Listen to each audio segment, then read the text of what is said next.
ተመልካቾቻችን እንዴት ከረማችሁ? ይህ ሳምንታዊ ይፋው ምስክር ቴሌቪዥን ዝግጅታችን እነሆ ጀመረ። በዚህ ዝግጅታችን እንግዲህ እንደምታውቁት የተለያየ የህይወት ምስክርነት ወደ እናንተ እያደረሰን እንገኛለን። ወዳችሁና ፈቅዳችሁ ስለምትከታተሉን በጣም እናመሰግናለን። ዛሬ ደግሞ ባለፈው እንግዲህ አንድ ወንጌላዊ ከወንጌላዊ ጌታቸው ጄማ ከቡኖ በደሌ አቅርቤ እንደነበር ታስታውሳላችሁ። ነገር ግን ባይተዋወቁም ከዛው ከተማ እንደገና እኔም ምስክርነት አለኝ ብላ እህታችን አያልነሽ ድግማ ከቡኖ በደሌ ድረስ ተጉዛ ለዚሁ ፕሮግራም ስትል ዛሬ ስቱዲዮአችን ውስጥ ተገኝታለች። እንኳን ደህና መጣሽ። እንኳን ደህና ቆያችሁ። እንግዲህ በጣም ነው የማመሰግነው ከዛ ድረስ ለምስክርነት ስለመጣሽ። ያው በምስክርነቷን በስልክ ስንነጋገር ብዙ ቅዱሳንን በተለይ ደግሞ የወንጌላውያንን እግዚአብሔርን አገልግለው በብዙ ተግዳሮት ውስጥ የሚያልፉ ሰዎችን በመርዳት ከጎን የቆመች እህታችን ናት እና ያው ምስክርን እዚህ ለመመስከር ምን አነሳሳሽ? መጀመሪያ ተመልካቾች ሰላም በላያቸውና ስለ አመጣጥሽ ነገር። እሺ፣ እኔም እግዚአብሔር ይባርካችሁ ለማለት ወዳለሁ። ይህንን አይነት እድል በእውነት ፈቃደኛ ሆናችሁ ወደዚህ ቴሌቪዥን እንድቀርብ ስለረዳችሁኝ እግዚአብሔር አብዝቶ ይባርካችሁ። እኔ በእርግጥ እንግዲህ እንደተናገርኩት በቡኖ በደሌ ክፍለ ሀገር በዴሳ ወረዳ በደንቢ 01 ቀበሌ ነው ተወልጄ ያደኩት። ምኖረውም አሁንም እዛው ነው እና እዛ ባለሁበት ቦታ ላይ የአገልጋዮች ሸክም አለብኝ። የአገልጋዮች ነገር በጣም ይሰማኛል፣ ያመኛል። ከዚህ የተነሳ ከልጅነቴም ጀምሮ በጣም የአገልጋዮች ነገር እኔ ጋር ትልቅ ቦታ ነው ያለው እና በእነሱ ላይ ነው አብዛኛውን ጊዜ ማሳለፈው ማለት እችላለሁ። እና እኔ እንግዲህ ያነሳሳይ በ2005 ላይ አጋጣሚ እንዲህ ሻዳይ ቴሌቪዥን ላይ ከፍቼ እያየሁኝ እነዚህ አገልጋዮች መነሻ በቃ በጣም ድሮም ውስጥ ያለ ብያለሁ በጣም እንድነሳሳና ልቤ እንድነካ ካደረገኝ ወደ አዋሳ ይሄዳሉ። ወደ አዋሳ ሲሄዱ ሁለት ወንጌላውያንን ሰርፕራይዝ ለማድረግ አቅደው ነው የሄዱትና ያንን ፕሮግራም ሲተላለፍ አየሁኝ። ፕሮግራሙ በጣም ልብ የሚሰብር ፕሮግራም ነበረ። የሄዱበት ቤት ትንሽ አንድ 4x4 የምትሆን ቤት ውስጥ ናት። ሰውየው ያው አኝ ወንጌላዊ ተኝተው ያሉት የተኙትም ደግሞ መሬት ላይ ነው። እንዲህ የሆነ አግዳሚ ረጅም አግዳሚ ወንበር ላይ አንሶላ ነገር የተጣለ ነው እንጂ የሰው መልክ የላቸውም። እና የሆነች አሮጊት አጠገባቸው ሳዳር እዛው ቁጭ ብላለች።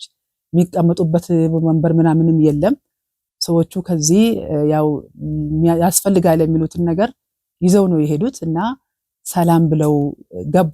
ሽማግሌው በጣም ተቆጡና ማን ነው የበላን? ማን ነው የኛን ገበና ለእናንተ አሳልፎ የሰጠው ብሎ በጣም ብዙ ነገር እዛው ተኝተው ተናገሩ። ሰዎቹ አስጨረሷቸውና እንግዲህ የፈለጋችሁትን ነገር ብትናገሩ እኛ አንቀየምም፣ አጥፍተናል፣ ተበድላችኋል፣ ተጥላችኋል፣ ተረስታችኋልና እውነት አላችሁ። አሁን እኛ ግን የመጣ ነው ከናንተ ይቅርታን ለመጠየቅ ነው። ምሕረትን ለዚህ ምድር ምሕረትን ለመጠየቅ ነው። ይቅርታችሁን ለመጠየቅ ፈልገን ነው የመጣ ነው ሲሏቸው ይቅርታም ከማድረጌ በፊት ምሕረትም ከማድረጌ በፊት አንድ ነገር ልንገራችሁ አሉ። እሺ ንገሩን፣ ደስ ይለናል ብለው ሰሟቸው። ከዛ እኛ አሉ ከዚህ ከአዋሳ ከተማ 3 ወንጌላውያን እኛ አካባቢ ላይ ሰው በሊታ ሰዎች አሉ። እዚህ ደቡብ ውስጥ ሰው የሚበሉ ሰዎች ስላሉ ሰው መብላት ኃጢአት ነው ብለን 3 ወንጌላውያን በወጣትነታችን 3 ሆነን ወንጌል ይዘን ወደ እነዚህ ሰዎች ሄደን አሉ። 3 ሆነን ሄደን 2 ሆነን ተመለስን አሉ። አንዱ ጓደኛችን ተበላሉ።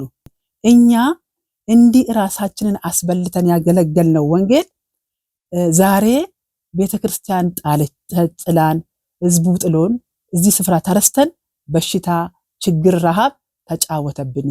ከዚህ በኋላ አሉ አመጣችሁልን አላመጣችሁልን እኛ በጉድጓድ አፋፍ ላይ ነው ያለነው። ምንም ነገር አይጠቅመንም። እኛ እኮ እቺ ምድር በልተናት ልንሞት ነው አሉ። እንዲህ ስሉ ሰዎቹ ወዲያው ተቀበሉና እኛ የመጣ ነው ምድሪቱን ልናስበላ ሳይሆን ምድሪቱን ልናስተፋ ነው። ታፍታችሁ ነው እንጂ የምትሞቱት በልታችሁማ አትሞቱም ብለው ከዛ በኋላ ያው እንግዲህ ምንም ቢጎዱም ያው አገልጋዮች ስለሆኑ ለዛ ምድር ምሕረትን አስጠይቀው ለደቡብ ኢትዮጵያ በረከትን በቃ የሚያስፈልገውን ነገር ሁሉ ምርቃት ተቀብለው ለምድሪቱ አስባርከው አስመርቀው ወደሚቀጥለው ወንጌላዊ ቤት ሲሄዱ ሰዓት ደርሶብኝ ነበርና ወደ ስራ መሄድ ስለነበረብኝ ሄድኩኝና መንገድ ላይ ከራሴ ጋር እያወራሁ ወደ መስሪያ ቤት እስኪደርስ ድረስ ራሴን እየጠየቅኩ ነው የሄድኩት። ጌታ ሆይ አልኩኝ፣ አጋጣሚ ሆኖ በቴሌቪዥን መስኮት የኝን ሽማግሌ ህይወት አየን እንጂ ዛሬ ሳር የበቀለባቸው የይቅርታ እድል የማናገኝ ሄደን እንደዚህ ሽማግሌ ሄደን ይቅርታ መጠየቅ የማንችል ስንት ፓስተሮች፣ ስንት ቄሶች፣ ስንት ወንጌላውያንን ከመቃብር ውስጥ አላት አገሬ ኢትዮጵያ። ስንት አባቶች አለን ከጉርጓድ ውስጥ እንዲህ ሄደን ይቅርታ መጠየቅ የማንችል ምሕረትን መጠየቅ የማንችል ስንት አባቶች አለን ብዬ እንዲሁ እያልኩኝ አዋሳ ላይ በ2009 ደረስኩኝ። ምንም ነገር እንቅስቃሴ ሳላደርግ ማለት ነው።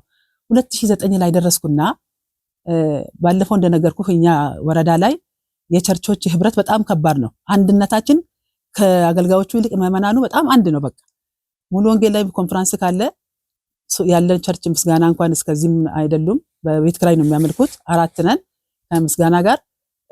3ቱ ቸርቾች ተቆልፈው ነው ቁልፍ በስነ ስርዓቱ ተቆልፈው ሙሉ ወንጌል ነው የሚመለከው ለ3 ቀን። መካነ ኢየሱስ ካዘጋጀች 3ቱ ይቆለፋል ቸርች። መካነ ኢየሱስ ነው ፕሮግራም። ማንም ሰው የሚሄድለት የለም። በቃ በጣም ደስ ይላል። አዎ። ስለዚህ አሁን እግዚአብሔር ይባርካችሁ። አጋጣሚ 7 ፕሮግራም ከመነቃቂያ ጋራ በዛ ከተማ ውስጥ አደረግን ማለት ነው። እንግዲህ አዲስ አበባ ያላችሁ ቤተክርስቲያን ስሙ ይሄ በጣም ትልቅ ምሳሌ ነው። እውነት እንዲህ አይነት ነገር ያብዛልን። 7 ፕሮግራሞችን ያደረግንና ከ7 ፕሮግራም በኋላ ቁጭ ብዬ ራሴን ጠየቅኩኝ። ፕሮግራሙ ካለቀ በኋላ አንድ ነፍስ አልተደመረም ወይ ሙሉ ወንጌል ላይ አንድ ሰው ወጥቶ በእኛ ላይ አልተጨመረም ወይ በመካነ ኢየሱስ ወይ በመሰረተ ክርስቶስ የመጣ ሰው ማንም የለምና ገረመኝ። ራሴን ጠየቅኩ ቁጭ ብዬ እንዴ ምን እያደረግን ነው እኛ እዚህ ከተማ ውስጥ አልኩኝ። እኔ ደግሞ እዛ ከተማ ተወልጄ ስላደኩኝ ይከብደኛል፣ ይሰማኛል። የመጀመሪያም ሰው ነኝ ወንጌልን ስቀበልም ማለት ነው። እና በቃ በጣም ትንሽ ከበደኝና ምንድነው ከአንዱ ቸርች አንዱ ቸርች እንዴት አዲስ ሰው አይመጣም? ወደ ጌታ የሚወጡ ሰዎች ጠፍተው አይደለም። ብዙ ሰዎች በየቀኑ ወደ ሲኦል እየገቡ ነው። ያልዳነ ሰው መሀል ነው ያለው። እንደውም በፐርሰንት እንኳን ብንሰላ ፐርሰንት ውስጥ እንኳን መግባት አንችልም ክርስቲያኖች። አንቺ እንዴት ነው ጌታ ያገኘሽው? ማለት ስለ ራስሽ ሳትነግሪኝ ቀጥታ ወደ ሀገር ውስጥ ነው? እኔ እንግዲህ በልጅነቴ ነው 7ኛ ክፍል ተማሪ እያለሁ ነው በመካነ ኢየሱስ ያኔ 80ዎቹ ቤት ውስጥ ለእርዳታ መጣ ነበረ። እዛ አካባቢ ላይ የመጡ ሰዎች ነበሩ ከደቡብ ኢትዮጵያ ከሆሳዕና ምናምን። እነዚህ ተቸግረው መንግስት ያሰፈራቸው በእነሱ ሰበብ ለእነሱ እርዳታ ለመስጠት ገባች።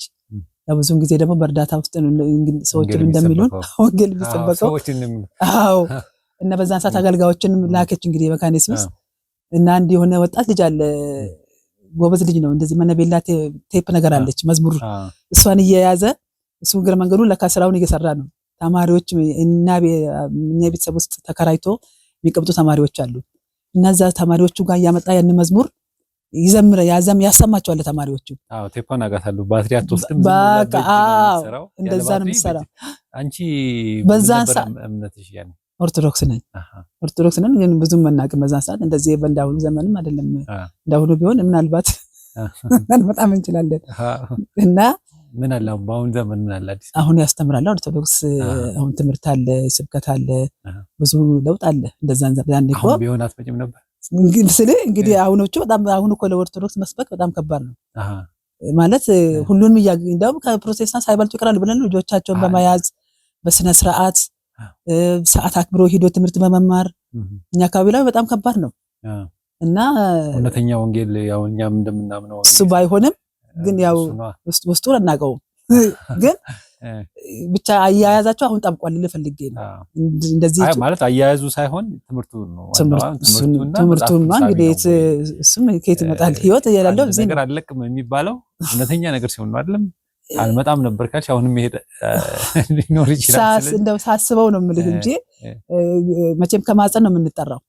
እግዚአብሔር አሁን እኔ ከቤተሰቦቼ ወንድም የለንም፣ 7 ሴቶች ነን። ከሰባታችን ውስጥ እንግዲህ ለመጀመሪያ ወደ ጌታ የመጣሁት እኔ ነኝ። ከዛ በኋላ እግዚአብሔር ረቶኝ አሁን አይተ ተጨመረች።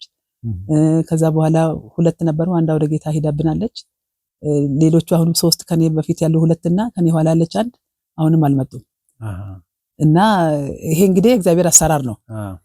መቼም በጊዜ ሁኔታ ደግሞ ያምናለው አባቶች አምላክ ይረዳኛል ይመጣሉ የቀሩትም እና እኔ በዚህ መልኩ ነው ጌታን የተቀበልኩት በልጅነታችን ያን መዝሙር ስንሰማ የሆነ ቤት ውስጥ ነበር ብሎ የሚጸልዩት እዛ ሄድን አብሬያቸው ከልጆቹ ጋር ሄድኩኝ እናቴ ልሂድ ሂጂ አለችኝ እቺ ከኔ ኋላ ያለችው እህቴን ግን እስካሁን ወደ ጌታ አልመጣችው ግን ነይ ስል እሷ አትሄድም አለቻት እናቴ አንቺ ግን ሂጂ አለችኝ በጣም ነው የገረመኝ እና በቃ ሄድኩኝ በቃ ቀረው ነገር አጀማማ ጌታን ስታገኝ ቅዳው እንዳልሽው ምክንያቱም ጥያቄም ሊሆንባችሁ ስለሚችል ብዙ ሰዎች ምን ገብቶሽ ነው ጌታን የተቀበልሽው ምን የገባሽ ነገር አለ ወይስ አማራጭ የገባኝ ነገር አለ ምን ገባሽ የገባኝ ነገር የዘላለም ህይወት ጉዳይ እንዲያውም እኔ የሚገርምህ ነገር ለብዙዎቹ ስመሰክር ስለ ሲኦል ነው የምናገረው እና ሲኦልና ጽዮንን በደንብ በዛን ሰዓት ነው የገባኝና በጌታ በኢየሱስ ክርስቶስ ያመነ የዘላለም ህይወት እንዳለው ያላመነ ግን እንደሚፈረድበት ነገረን ልጁ በጣም በዛን ሰዓት ሲነግረን አነበም አማርኛ ነው መጽሐፍ ቅዱስ ነው መሟገት አትችልም እንግዲህ በዛን ሰዓት እውነትም በዚህ ጌታ ያላመነ የዘላለም ህይወት ማያገኝ ከሆነ እኔ እንግዲህ ምን ላደርግ ነው እዚህ የምኖረው አልኩ በቃ እጄ ሰጠሁኝ በዚሁ በቃ ጸንቼ ቀረሁኝ አሁን ያው ወደ ጌታ አልመጡም ያልሻቸው እህቶች ይሄንን አያምኑም አሁን ያልሽውን ነገር አይቀበሉም ይሄንን አሁንም እንግዲህ ነገር እኮ ያው ከዛ ውስጥ አራቱ መጣዋል አንዷ ካልመጡት ውስጥ ደግሞ አንዷ እዚህ ደብረ ዘይት ናት ያለችው እሷ በከባድ መንፈስ አሰራር ውስጥ ነው ያለችው አንዷ ደግሞ ታላቅ እህታችን ናት የመጀመሪያ እህታችን ናት ሲጀመርም እዚሁ ነው ያደገችው እሷ ብዙም አናቃትም ጎታችን ወስዶ መሃን ነበረ እዚህ ያሳደጋት መጀመሪያ እህታችን ናት እሷ እዚሁ ነው ያለችው ከሷ ጋር ብዙም ቅርበትም የለንም እቺ ሁለተኛዋ እህቴ ግን ያው ደብረ ዘይት ያለችዋ እሷ እንደውም ወደ ጌታ መጣ ነበረ ለትንሽ ጊዜ እዛ ቤት ውስጥ እያለን እኔ እንደውም ልምጣ ስላት ትንሽ ያማት ነበረ ይሄ ቃልቻ ነገር ምናምን ቤተሰብ አለና ያስቃል ይመለካል እናንተ ጋር አባ ቤተሰቦቻችን አመልኩ ነበር አድሮ ታስታውሻለሽ እኔ አላስታውስም አባቴ ራሱ አላስታውስም ዘሮቹም ጨርሶ መንፈሱ ግን ያው ስለማይሞት ይተላለፈ የለ እንጂ እሱ ራሱ እናት አባቱን አያውቅም ሰው ነው ያሳደገው አሉ አባቴ ገሎ ጨርሶ ማለት ነው ቃልቻ አለ ወደ ዴጋ መኮ የሚባል እዛ ነው የተወለደው እዛ ከባድ ቃልቻ ነው ያለውና ዘመዶቹ ሁሉ ጨርሰውበት እንግዲህ እሱ ዳንኤል አካሌ ይባላሉ በቅርብ ነው ወደ ጌታ የሞቱት ጌታንም የላቸውም ሳቸው ቤት ነው ያደገው አሉ ከዛ ነው እንግዲህ እናቴን ያገባት እና ያ መንፈስ አባቴ ደግሞ እሷን በጣም ይወዳታል አርፎባታል እና ያስቃታል ለሊት ላይ ታለቅሳለች ይሄ ወንጌል ሲመጣ እናቴ አስተውላ ቢጸልዩልሽ ጥሩ ነው እነዚህ ሰዎች ብላ ወደነሱ ተልካ ሄዳ ከዛ እኔም ልምጣ አልካት አንድ ቀን እኔ አሞኝ ነው አንቺ ምን ሆነሽ የምትመጪው አለች ልክ ዳኪም ቤት ነው ከዛ ተቆጣችኝ ከዛ ተውኩኝ በጊዜው ሲመጣ ግን እሳቸው ግን ሄደው ተፈውሰው እሷ እናቴ ጌታን አልተቀበለችም ግን ተፈወሱ ግን ያው ብዙ ሰዎች እንደም የሚገርም ነገር ቸርች ሳንሰራ እንደውም አንድ ቤተክርስቲያናችን ወንጌላዊ ያለች ሙሉ ትባላለች ሙሉ ጉክሳ ትባላለች እሷ ናት የመሰከረችላት እናቴ መስክራላት ሂጂ ያማት ነበር እግሯ ሂጂ ብላት መስክራላት ነው በሷ ምስክርነት ነው መታ ጌታን የተቀበለችው እናቴ ታያለች በጌታ ናቸው በጌታ አይደለም ሳትሆን ነው ሄዳለች የለችም በህይወት ግን ተመሰክር ነበር ምክንያቱም እዛ ሰፈር ነን ያ የሚጸለይበት ቦታና የኛ ቤት ፊት ለፊት ነው አጋንንት ሲጮህ ትሰማለች ከዛኛው ከመጸለይበት ቦታ እንግዲህ አጋንንት ሲጮህ አይተው አያውቁም አይደል ትሰማለች አንዳንድ ነገሮች ሲደረጉ ታያለች ከዚህ የተነሳ ጴንጤዎች ስነ ስርዓት በዛን ሰዓት ደግሞ በጣም እንግዲህ በጣም አክብሮት አላቸው ደስ ይላል ህይወት እና በዛ ተማርካ ትክክለኛነቱን ገብቷታል ግን ያው ለራሷ መታ ጅመር እንደገና ደግሞ ቸርችም ስለሌለን ነገራ ጀማማ ይባላሉ አሁን እዚህ አዲስ አበባ ነው ያሉት ጡረታ ወጥተው ቃለ ሕይወት ቤተክርስቲያን ነገራ ጓሮ ነው የምትቀበሩት ስትሞቱ እንባላለን በዛ የተነሳ በጣም ነበር የሚያጣጥሉን ቸርችም ስላልነበረ በጣም በቃ ትንሽ ችግር ነበር ቸርች ቶሎ ባለ መምጣቱ በዛ ላይ እናንተ እንግዲህ ስትሞቱ የምትቀበሉት ነገራ ጓሮ ነው እንዲህ ያሉ ያስፈራሩን ነበር መጨረሻ ላይ ያው እግዚአብሔር ረዳን መካነ ኢየሱስ መታ ቸርች ሰራችልን እኛ አጠናቀን በሚገርም ሁኔታ ሳብ ቆርቆሮና እንጨቱን ብቻ ነው ግርግዳ ላይ ሄደችው ሌላውን ያለው አማኝ ነው ተሰባስቦ አጠናቆበት ገባን ነገራ ቤትም ወጣን እንግዲህ እግዚአብሔር ቸርች ሰራልን እሳቸው በአጋጣሚ ተዛውረው አጋሮ ገቡ መምህርም ነበሩ ወንጌላዊም ነበሩ 50 ነበር የሚያገለግሉት መጨረሻ ላይ ሙሉ ጊዜያቸውን ሰጥተው ወንጌላዊ ሆነው አሁን እዚህ ጡረታ ወጥተው አዲስ አበባ ነው ያሉት። እና እሳቸው እንግዲህ ትልቅ ዋጋ ከፍለዋል በዛ ከተማ ላይ። ስለዚህ ይሄን ሁሉ ሰምተው ይሄን ሁሉ ታምራት አይተው እሳቸው ሄዶ ተጸልዮላቸው እናትሽ ጌታን ሳያገኙ አለፉ። ጌታን አላገኘችም። በጣም ነው የሚያሳዝነው እሱ። ጌታን እንግዲህ አላገኘችም። ያው የማይቃወሟቸው ከኛ ጋር ናቸው እንግዲህ ስላለ ያን ተስፋ እናደርጋለን። እኔ አላቅም እንግዲህ እዛ ላይ ትንሽ ማሰቡ ራሱ አልፈልግም፣ ይከብዳል። እኔ በጣም በሲኦል ላይ ያለኝ አመለካከት በጣም አንዳንድ ሳይ አሁን ቸርቾች ላይ ስለ ሲኦል አይሰበክም። ስለ ሲኦል ክብደት፣ ስለ ሲኦል ኃይል እንግዲህ ሲኦል በምን ይገለጻል? መግለጫ የለውም። ሄደን ባናየው እንዲሁ ምንም ማብራሪያ አያስፈልገውም። ሲኦል ማለት እንግዲህ ሰው ያላዘጋጀው እሳት እግዚአብሔር ለሰይጣንና ለመላእክቱ ያዘጋጀው የቅጣት ቦታ ነው። ያውም ደግሞ ከእስከ የሌለው የዘላለም እንደው የሆነ ዓመት እስከሆነ ዓመት ነው በዚህ ውስጥ የሚቃጠለው። ከዛ በኋላ ተስፋ አለኝ ማትለው የዘላለም በቃ ከዘላለም አሁን የሆነ ግንድ እንዲህ ነው የምለው እኔ ብዙ ጊዜ ስናገር ትልቅ ግንድ አሁን ጥለን የደረቀ ግንድ እንደው ጥለን እንደው አሁን እሳት ብንለኩስበት ከ15 ቀን ከ20 ቀን በኋላ አመድ ይሆናል። ያ ግንድ ዘላለም ቁጭ ብሎ አይቃጠልም።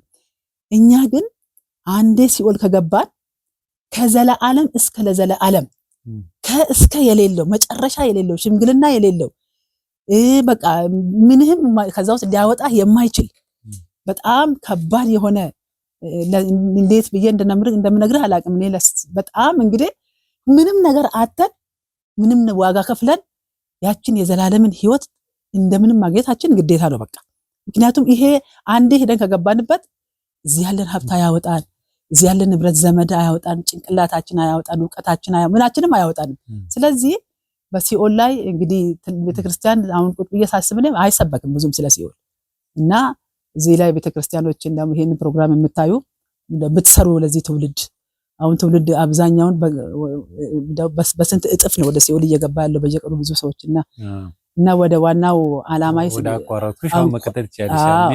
ሰው አይደንም ብዬ ምን አደረች እንግዲህ በዛን ሰዓት እንግዲህ ለነዚህ አገልጋዮች ወደ እነሱ ልመለስና ዋናው ርዕሴ የነሱ ጉዳይ ስለሆነ 2009 ላይ ሰው ለምንድነው ያልዳነው የሚለውን ራሴን ጠየቅኩኝ። ወይስ የረገመን አገልጋይ አለ ብዬ ራሴን ጠየቅኩ። ከዛም በኋላ ሳስብ የሄዱትን አገልጋዮች አሰብኩ፣ ያሉትን አገልጋዮች አሰብኩ። ብቻዬን ነው እኔ የምኖረው። እኔ ትዳርም አልመሰረትኩም፣ ምንም አላልኩም፣ እንደተወለድኩ ነው ያለሁት። ለምን በቃ ይሄ ፍላጎቴ ነው። በፍላጎቴ ነው ፍላጎቴ ነው። እግዚአብሔር ረድቶኛል። ምንም አይነት ችግርም የገጠመኝም የለም እና የራሴን ስራ አለኝ፣ ቤት አለኝ። በቃ ያው ኑሮዬን እየኖርኩ ነው እና እህቶች አሉኝ፣ እህቶቼን እረዳለሁ። ከነሱ ጋር አብረን ነው የምንኖረው እና እነዚህ ነገር ቁጭ ብዬ ራሴን ጠየቅኩኝና ለምንድን ነው አልኩ። በቃ ቁጭ ብዬ 7 ኮንፈረንስ በአንድ ከተማ ላይ አዘጋጅተን እንዴት አንድ ሰው እንኳን በእኛ ላይ አልተደመረም? ወይስ ብቻ ምድር የረገመ አገልጋይ አለ ብዬ ራሴን ጠየቅኩና ለራሴው መለስኩ። ከዛ በኋላ አሁን ወደ አዋሳው ልመልስህና አዋሳ ከ2005 በኋላ እግዚአብሔር በጣም እኔ አዋሳን ፊትም ድሮም አላቃትም አሁንም አላቃትም፣ ግን ስመለከተው ቁጭ ብዬ በሚዲያ ሳያት እንግዲህ አሁን አሉ የሚሉ አነጋጋሪ አገልጋዮች በሰላሙ ብትል በኢኮኖሚ ብትል በብዙ ነገር አዋሳ በጣም ውብ የሆነች ከተማ፣ ውብ የሆነች መንፈሳዊ ሀገር፣ ውብ የሆነች የሰላም ሀገር ተብላ ስትደነቅ እንሰማለን። በተለይ ከ2005 በኋላ ደግሞ በጣም ብዙ ልጆችን በቃ ከሷ ውስጥ ፈልቅቆ ወጥተዋል ማለት እንችላለን። አሁን የሚታይ ነገር ስለሆነ ማለት ነው። እና የነዛ ሰዎች ምራቅ አልኩኝ፣ የነዛ ሁለቱ አባቶች ምራቅ፣ የነዛ ሁለቱ አገልጋዮች ያደረጉት ምህረትና ይቅርታ ለዛ ምድር ለደቡብ ኢትዮጵያ ትልቅ መስዋዕትነትን ከፍሏል፣ ትልቅ በረከትን አድርጓል። እና እኛም እኮ አልኩ በቃ ከዛ በኋላ ያ ነገር በውስጤ ስላለ ማድረግሞን ነው አልኩኝ። እኔ በቃ የሄደው ነው የረገመን ያለው ነው የረገመን ብዬ የሄዱትን ስመረምር ከማንም ጋር አይደለም፣ ይሄንን ብቻዬን ነው ቁጭ ብዬ ወደ ሙሉ ወንጌል ቸርች ሄድኩኝ። የሄደውን አገልጋይ ሂጄ ወደ ኋላ ተመልሼ ሳስበው እግዚአብሔር በልጅ ባርኮታል። 6 ልጆች ነበሩት። እኛ ሀገር ተዛውሮ ሲመጣ ከበደሌ ገጠር ውስጥ ነው ተዛውሮ ደንቢ ሙሉ ወንጌል ይመጣው ማለት ነው። ሲመጣ 450 ብር ነው ደሞዙ። 6 ልጆች ነው ያለው። ከሚስቱ ጋር 8 ናቸው። 450 ለ8 አካፍል። በጣም ከባድ ነው። ይሄ እንግዲህ 99 ነው ከዚህ የሄደው ወደ 2000 98 97 አካባቢ ይመስለኛል እሱኛ ጋር የነበረው እና ይሄ ሰው ለአንድ 4 ነው 5 ዓመት ነው እኛ ጋር የቆየው። ከዛ በኋላ በጣም ኑሮ ከበዳት ባለቤቱ። መጨረሻ ላይ እንግዲህ እንደውም ሳልናገር የገባሁበት የመጀመሪያ ዋናው ርዕሴ ለኔ ማለት አገልጋይ ማለት ወደ ዋናው አሁን ወደ መጣሁበት ተመልሰኛለሁ ከረሳሁኝ ሰው ነኝና አገልጋይ ማለት መጀመሪያ በእናታቸው ማህፀን እያሉ እግዚአብሔር ለዚህ ስራ የለያቸው ወደ ምድር ከመጡ በኋላ ደግሞ በፈለገው የእድሜ ዘመን ግማሹን በጧት ግማሹን በመሃል ላይ ግማሹን ወደ ማታ ወደ መሰዊያ የጠራቸው ማን ሰማይንና ምድርን የፈጠረ ያው እግዚአብሔር የለያ ለዚህ ስራ ከሚሊዮኖች መካከል ከሺዎች መካከል ለስራው የለያቸው ሰዎች ናቸው። እናርሳለን ቢሉ እንዳያርሱ አድርጎ እንነግዳለን ቢሉ እንዳይነግዱ አድርጎ እንሰራለን ቢሉ ያስጀመራቸውን ስራ ያስጀመራቸውን ማንኛውም ነገር አስጥሏቸው ወደዚህ ወደ መሰዊያ ወደ ክቡር ወደ ሆነው ስራ እግዚአብሔር የጠራቸው ማንንም ሰው ጣልቃ የሌለበት የማንንም ሰው ጣልቃ ገብነት የሌለበት ራሱ እግዚአብሔር የጠራቸው ሰዎች ናቸው። አሁን ምናልባት አንዳንድ ሰዎች በክብር የጠሯቸውን ሰዎች በጣም ነው የምናከብራቸው። በተለይ አሁን ጠቅላይ ሚኒስቴሩ የሹማሟቸውን ክቡራን የሆኑትን ሹማምንቶችን ዓለም በጣም ነው የምታከብራቸው። ወረዳው ያከብራቸዋል፣ ያሉበት አካባቢ ያከብራቸዋል። ለምን? በጠቅላይ ሚኒስቴሩ የተመረጡ ሰዎች ስለሆኑ ማለት ነው። በቃ ሁሉ ነገራቸውን አይቶ እነዚህ ብቁ ናቸው፣ ይችን ምድር ያስተዳድሩልኛል፣ ይመሩልኛል ብሎ በየቦታው ያስቀምጣቸውን ሰዎች እናከብራቸዋለን። እነዚህ ሰዎች ደግሞ ከዚህ የተለዩ ናቸው። ማን የጠራቸው? ይህንን ሰማይ ይሁን ብሎ ይህንን ምድር ይሁን ብሎ በቃሉ የመሰረተ ራሱ ነው የጠራቸው። በጣም ከባድ ሰዎች ናቸው። እንደገና ደግሞ ጠርቷቸው ዝም አላለም። በእያንዳንዳቸው ውስጥ አለ። በ1 ሚሊዮን ወንጌላዊ ካለ 1 ሚሊዮን ኢየሱስ አለ። ለምን ካልከኝ ወደ ምስራቅ የሄደውም ኢየሱስን ይዞ ነው የሄደው። ወደ ምዕራብ የሄደውም ኢየሱስን ይዞ ነው የሄደው። እዚህ ያለውም ኢየሱስን ይዞ ነው ያለው። ተዋውሰው አይደለም። አሁን እኔ እናንተ ወንጌላዊ ብንሆን ዛሬ ስጠኝ ይዤ የሆነ ቦታ አገልግዬ ልምጣ አንተን ኢየሱስ ብዬ አይደለም። በሁሉ ቦታ ይገኛል። በእያንዳንዳቸው ውስጥ አለና ጠርቷቸው ከነሱ ጋር ያለ ሰዎች ናቸው። በጣም ክቡሮች። እንግዲህ ሰው የሾመውን ሰውስ እንዲፈርተን ካከበር ነው እነዚህን ክቡር የሆኑትን የእግዚአብሔርን አገልጋዮች እንዴት ብዬ እንደምነግርህ አላውቅም። አሁን እቺ ክቡር የሆነች የእግዚአብሔር ሰው ሚስት እንጨት ሽጣለች። ወደዛ ልመጣልህ ብዬ ነው። ከመቸገሯ የተነሳ ይሄ ባሏን እግዚአብሔር ነው የጠራው ለዚህ ስራ። ይሄ ሰው ቢያርስ መንግስት ሰራተኛ ቢሆን ቢነግድ ቤተሰቦቹን ፈታ አድርጎ በአሁኑ ቋንቋ ማስተማር ማስተዳደር የሚችል ሰው ነው። ማቹርድ የሆነ ሰው ነው። አእምሮ ያለው ሰው ነው። ግን እግዚአብሔር ለስራው ጠራው። እንግዲህ አሁን አንዳንድ ጊዜ አሁን እንደውም በአገልግሎታቸው ዙሪያ መነገድም መስራትም አንዳንድ ነገር አድርጉ እየተባለ ስልጠናም እየተሰጠ እየሰማን ነውና ሰው ወደ ሲኦል እየወረደ እኔ ከሚቃወሙት ነኝ። እኔ አገልጋይ ወንጌልን ጎን ለጎን ስራ የሚለውን እኔ አልደግፍም። እንደ የግሌ ነው። ለምን ብትል ሰው በየቀኑ ነው ወደ ሲኦል እየወረደ ያለው። አንተ ደግሞ የሆነ ነገር ካለ እኔ አሁን እዚህ ሚዲያ ላይ እስከመጣ ድረስ የሆንኩትን እኔ ነኝ የማውቀው። የሆነ ነገር ካለ ስትንበረከክ 50-50 ነው የምትሆነው። ምንም ቢሆን አሁን አንተ ንግድ ካለ ተንበርክከ ዛሬ ለሚወጣልህ ፕሮግራም ነው የምትጸልየው ወይስ የንግዱም ነገር አይረብሽም? አይጋጭም ወይ? ሰው ደግሞ ለሁለት ነገር መገዛት አይችልም ይላል ራሱ መጽሐፍ ቅዱስ። ስለዚህ እነዚህ ሰዎች ሌላ ነገር መስራት አይችሉም፣ ደግሞም አይሳካላቸውም። እንሰራለን ቢሉ ብዙዎችም ተመክሮ አይተናል፣ መክኖባቸው ማለት ነው። እናርሳለን ብለው እንነግዳለን ብለው ብዙ ነገር እናደርጋለን ብለውም ያልተሳካላቸው ብዙ አማኞች አሉ። አሁን የመጣው ወንጌላዊ ጋዜጠኛ ነበር እንዳንተ ጅማ ላይ ጋዜጠኛ ነበርና ይሄ አማንቁርቱን ይዞ ነው ጌታ ወደ ወንጌል አመጣው።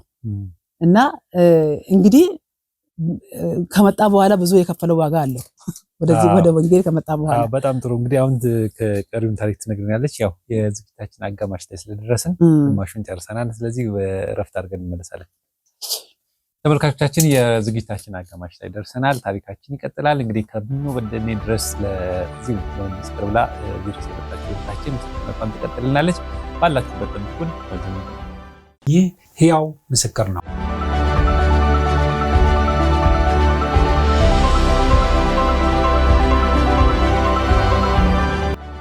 ተመልካቾቻችን ከረፍት ተመልሰናል። እየተከታተላችሁ የምትገኙት ይኸው ምስክር ሳምንታዊ ቴሌቪዥን ዝግጅታችን ነው። የዛሬ ዝግጅታችን ደግሞ ከቡኖ በደሌ ድረስ ተጉዛ መታ እዚህ ምስክርነቷን እየሰጠች የምትገኘው እህታችን አያነች ድጉማ ናት። እንግዲህ እህታችን በርካታ ወንጌላውያን በተለይ ደግሞ በጌታ ቤት አገልግለው የተጎዱ ሰዎችን በኑሮ በጣም ብዙ ተግዳሮት ያጋጠማቸውን ከጎናቸው በመቆም ብዙዎቹ እንግዲህ እየረዳች የምትገኝ እህታችን ናት። እንግዲህ እሱን ታሪክ እየነገረችን ነበረ። ቀጥል። እንግዲህ እኔ ያስኩት ሀሳብ እንኳን ረጅም ነው።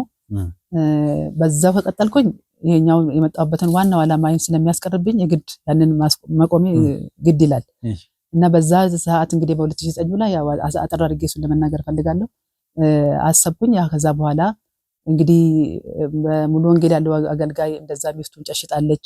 መካነ ኢየሱስ ላይ የነበረው ወንጌላዊ አንድ ቀን እንጀራ ቤቱ ተጋግሮ አያውቅም። ከገበያ ገዝተው እንደበሉ ነው እኛ ጋር ለቀው የሄዱት። የመሰረት ክርስቶስንም ያው በለው አሁን ያሉትም እነዛን ጊዜ ተዛውረው ሄዱ ናቸው። ያሉትም ደግሞ ስመለከት የኛ ቄስ ያለበት ቤት በጣም የሚያሳዝን ልክ እንደ ሐዋሳዎቹ አይነት ቤት ውስጥ ነው የሚኖረው። በቃ የሙሉ ወንጌሉ ወንጌላዊው እንደዛው ነው። ከዛ በኋላ በቃ እግዚአብሔር ይሄን ነገር ያቺ ሰርፕራይዝ የምትለዋ ፕሮግራም ሐዋሳ ላይ ሄደው ያደረጓት ነገር በውስጥ ያለች እኛ ለምንድን ነው በቃ ምድራችንን ሰው መጥቶ ያልተጨመረብን? በቃ ተረግመናል። የኛ ምድር እቺ ምድር ተረግማለች እና በቃ አገልጋዮቻችንን ሰርፕራይዝ አድርገን ምድራችንን ማስባረክ አለብኝ አልኩና ጸለይኩበት። በውስጥ የሞላ ከአንዳንድ ሰዎች ጋር አብረን ጸለይን። በቃ እግዚአብሔር ግቡበት አለን፣ ተናገረን፣ ገባንበት። እግዚአብሔር ረዳን። እንግዲህ እዛ ውስጥ ከገባው አሁንም ሰዓት ስለሚሄድብኝ ከብዙ ፕሮሰስ በኋላ በጣም ብዙ ባልቆየ ጊዜ ውስጥ በ15 ቀን ውስጥ ማለት ነው ስልጠና ሰጥቻለሁኝ። እግዚአብሔር በውስጥ ያስቀመጠውን ነገር ሰዎች እንዳልዳኑ 7 ኮንፈረንስ አብረን እንደበላን የሚሟገተኝ የለም አብረን ስለበላን ማለት ነው። ከዛ በኋላ ግንዛቤውን ስሰጣቸው ባነነው ሰው ሁሉ በጣም አዘኑ፣ አለቀሱ። እውነት ነው አሉ፣ ተቀበሉኝ። ከዛ በኋላ ፕሮግራሙን አዘጋጀን። አሁን እንደነገርኩ ካሴት የተደገፈ ነው ፕሮግራሙ። 40 ሺህ ብር አገኘን በ15 ቀን ውስጥ ከመንግስት ሰራተኛ ላይ። በዚህ 2009 ላይ ነው ይሄ። በዛ ሰዓት 40 ሺህ ብር ማለት የአሁኑ 40 ሚሊዮን ማለት ነው። ያ ብር ኮሚቴ ተመረጠ። 7 ሰዎች ተመረጡ። በኮሚቴው ብሩን ሰባበረው። ከዛ በኋላ ላሉት አገልጋዮች ሙሉ ሱፍ ተገዛላቸው። ተዛውረው ለሄዱት ደግሞ ጋቢና ትራንስፖርት ተቀመጠላቸው። እጁ ለዘረጋው ጉባኤው ደግሞ የምሳ ግብዣ በሬ ተጥሎ ብር ተጥሎ በጣም ደስ የሚል ፕሮግራም አደረግን። ምህረት ወደ 36 ወንጌላውያን ናቸው የመጡት። ከዛ በኋላ በቃ ይሄንን አደረግን። ከዛ በኋላ እግዚአብሔር ምድሪቷን በቃ በሰላም ተባርከናል። አሁን እኛ አካባቢ ላይ ይሄ ጦርነት ምን ሌሎች ወረዳ ላይ ነው የምንሰማ። ደንቢ በተለይ ነው ያለውባት ከተማ ሰላም ናት። በቃ እግዚአብሔር ይመስገን። ከዛ በኋላ አገልጋዮቻችን እንወቅ የሚል ርዕስ ነበር በዛን ሰዓት ላይ ያዘጋጀነው ማለት ነው። አገልጋዮቻችንን እንወቅ። አሁን በኦሮምኛ ይብሰጀኖ ይባላል። የመግለጫ አቋም አወጣ። ሁለተኛ የአቋም መግለጫ።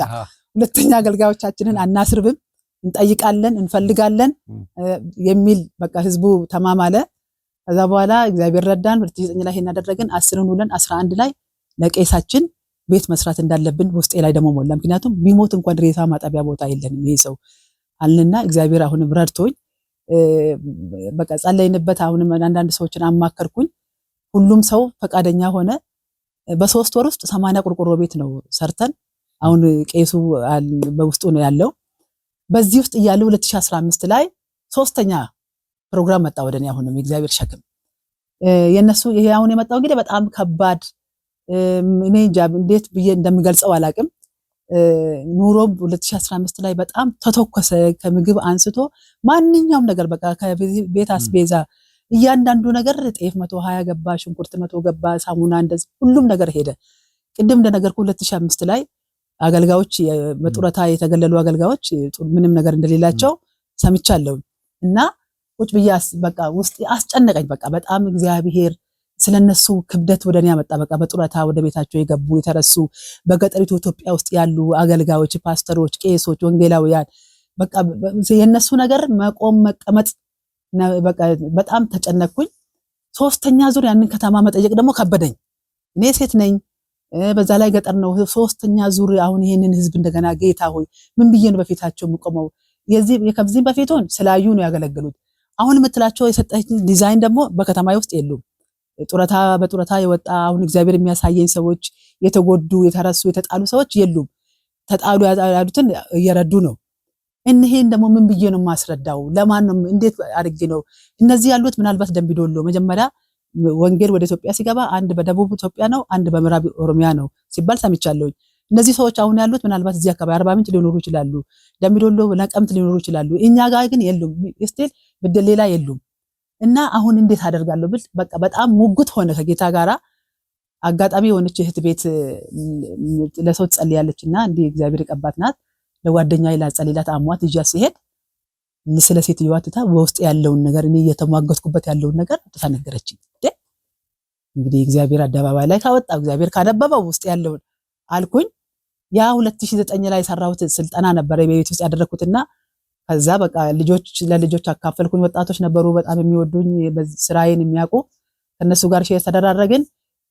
በውስጥ ያለውን ነገር ነገርኳቸው። በዚህ ላይማ በቃ መስራት አለብን አሉኝ። ኔትወርክ ተሰራ።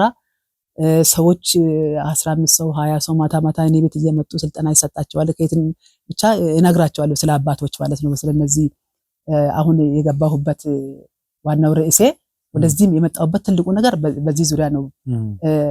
ቤተክርስቲያን በጡረታ የሸኘቻቸው አባቶች ወንጌላውያን ማለት ነው። እነዚህ ሰዎች ዛሬ በዘመናቸው እንዴት አገለገሉ ብዬ ብነግርህ የተጠሩትን ቅድም ነግሬ አብራርቼልሃለሁ። እንዴት እግዚአብሔር እንደጠራቸው ምን አይነት ክቡር ሰዎች በጣም ልንጠነቀቅላቸው ይህንን ሰማይና ምድርን የሞላውን ጌታ ተሸክሞ የሚንቀሳቀሱ ሰዎች ናቸው። ተራ ሰዎች አይደሉም። ሊያጥሩ ሊረዝሙ ይችላሉ፣ ሊያገኙ ሊያጡ ይችላሉ፣ ደሃ ሊሆኑ ይችላሉ፣ ሀብታም ሊሆኑ ይችላሉ። ግን ወደዱም ጠሉም ይህንን ጌታ ተሸክሞ የሚንቀሳቀሱ የእግዚአብሔር አገልጋዮች ናቸው። እግዚአብሔር በራሱ የጠራቸው ምዕመናን ቁጭ ብሎ ተሰብስበው እከሌ ወንጌላዊ ይሆንልን፣ እከሌ ፓስተር ይሆንልን፣ እከሌ ቄስ ይሆንልን ብሎ ያልመረጣቸው ራሱ እግዚአብሔር ለስራው የለያቸው ሰዎች ናቸው። እና እነዚህ ሰዎች እንግዲህ በዘመናቸው አሁን እኔ ወደዚህ ሚዲያ የቀረብኩበት ዋናው ዓላማ ለነዚህ አባቶች ጉዳይ ነው። እነዚህ አባቶች በዘመናቸው አንድ ያለ ማይክ ያገለገሉ። በምንድን ያገለገሉ? 40 ዓመት ያገለግሉ፣ 50 ዓመት በድምጻቸውን ያገለገሉት። በላንቃቸው ልባቸው ተጎድቷል። ረጅም ዓመት ያለ ማይክ ያገለገሉት። ሌላው ደግሞ በእግራቸውን ያገለገሉት። ደሞዛቸው ሀረግ አትቆርጥም። በቅሎ እንኳን ተከራይቶ ሂሮ የመሄድ እድል እንኳን የላቸውም። ለምን? ደሞዛቸው በጣም ትንሽ ከመሆኑ የተነሳ ከቤተሰብ ስለማታልፍ እነዚህ አባቶች ዘመናቸውን በሙሉ የኢትዮጵያን ተራራና ቁልቁለት በእግራቸው ነው የወጡት። ስለዚህ ምናቸው ተጎድቷል፣ ጉልበታቸው አልቋል። አሁን እኮ እንደሱ እስቲ አሁን በቅድም ያልኩት ወንጌላዊ ጌታቸው ጀማ ከአንቺ ከመጣሽበት የመጣው አጋጣሚ አትተዋወቁም እንጂ በእግሩ ከመሄዱ የተነሳ አንድ እግሩ ተቆርጧል። በቃ ወደ ካንሰር ተቀይሮበት አንድ እግሩ ተቆርጧል። ተነግሮኛል። ስለሱ አንዲት ትነግራኝ። እንዲያውም ይሄን ፕሮግራም ሲጀምር እንዲህ አይነት ሰው እኮ አለ ብላኝ ነግራኛለች። ታሪኩን ያላያችሁ ሰዎች ይሄው ምስክር ላይ ወንጌላዊ ጌታቸው ጀማ የሚል አለ። እዛ ላይ ሄዳችሁ ማየት ትችላላችሁ። እንግዲህ ወንጌልን በማገልገል አሁን እህታችን እንደምትናገረው በእግሩ ከመሄዱ የተነሳ ብዙ ቦታ ከመሄዱ የተነሳ እግሩ ተቆርጦ አሁን በክራንች ነው የሚሄደው። በክራንች እየሄደም እያገለገለ ነው። ግን እግሩ ተቆርጦ ለማንኛውም አላቋርጥሽ ያው ስለ ምስክር ላይ ይሆን ይሻላል። እውነት ነው። እና እነዚህ አባቶች እንግዲህ ዛሬ አሁን መቄዶንያ የሚባል በኢትዮጵያ ውስጥ የተደራጀ ትልቅ ድርጅት አለ። እንደውም ተስፋፍቶ በየክፍለ ሀገሩ ሁሉ ብራንች እየከፈተ ነው። እነዚህ አባቶች እንደው መቄዶንያ ላይ እንኳን መተን እንደው እንቀላቀል እንኳን ቢሉ እግር ያስፈልጋቸዋል። ኮላሊታቸው ብዙ በመሄድ ፌል አድርጓል። በቃ የሉም። እነዚህ ሰዎች በጡረታ ተገለው ወደ ቤታቸው ሲገቡ የተቀበላቸው ማን ነው ብትለኝ አልጋ ነው የተቀበለ። አልጋም የላቸው፣ የሳር ፍራሽ ነው የተቀበላቸው። ዛሬ እነዚህ አባቶች በተለይ በገጠሪቱ ኢትዮጵያ ውስጥ ያሉ አባቶች በቱሃኑና በቁንጫ ውስጥ እየተሰቃዩ ነው ያሉት። አንድ በእነሱ ዘመን ንጹህ ወንጌል ነው የተሰበከው። ሄዶ ያገለገሉት እንደነገርኩ በእግራቸው ነው። ዘመናቸውን በጉዞ ነው የጨረሱት። እድሜያቸውን በእግዚአብሔር እርሻ ላይ ነው የጨረሱት። ያፈሩት ሀብት የላቸውም፣ ያፈሩት ንብረት የላቸውም። ሀብታቸውን ንብረታቸው የእግዚአብሔር ሕዝብ ነው።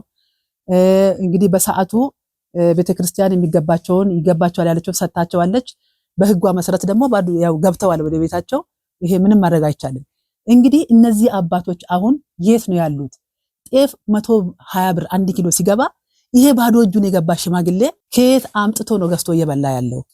አንድ ሳሙና በ50 እና በ60 ብር ይሄ ሽማግሌ ከየት አምጥቶ ነው እንደው ሰውነቱን እያጸዳ ልብሱ እየታጠበለት ያለው? እንግዲህ የሚኖሩበት ሁኔታ ስትመለከት አሁን ደቡብንና ኦሮሚያን በጣም ነው ማወዳደረው በዚህ ሁኔታ ማለት ነው። የነዛ ሁለቱ ሰዎች ምራቅ ትልቅ ስራ ሰርቷል ለደቡብ ኢትዮጵያ። ደቡብ መጀመሪያ በአገራችን በኢትዮጵያ ወንጌልን ለሁለት ነው የተቀበሉት።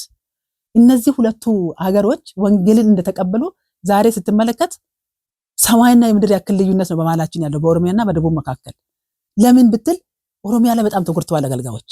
በጣም በተለይ በገጠሪቱ ማንም ሰው አሁን ዛሬ ሄዶ በማያቸው ሁኔታ አሁንም መንገድ ችግር አለ፣ ኦሮሚያ ላይ መብራት ችግር አለ፣ ብዙ ነገር ችግር አለ እና ሰው ብዙም እነዚህ ሰዎች ደግሞ ዛሬ ያሉት እዛ በተጣለችው ገጠር ውስጥ ነው ያሉት። አልወጡም፣ የመውጣት አቅሙንም የላቸውም። እዛው አገለገሉ፣ እዛው አረጁ፣ እዛው ተጣሉ፣ ተረሱ በቃ። የኛ ሰው ደግሞ እንደምታየው ዛሬ በመሰዊያ ላይ ያለው አገልጋይ እንኳን ስንት ሰው ነው የሚጨብጠው? ስንት ሰው ነው የሚጠይቀው? ይሄን ቤቱ ይቁጠረው፣ አማኙ ይቁጠረውና እንኳን እነዚህ በአልጋ ላይ የተጣሉ ሽማግሌዎችን ይቅርና እነዚህ ሰዎች ግን እንባቸው ዛሬ ለምድራችን ትልቅ የሰደድ እሳት ሆኖብናል።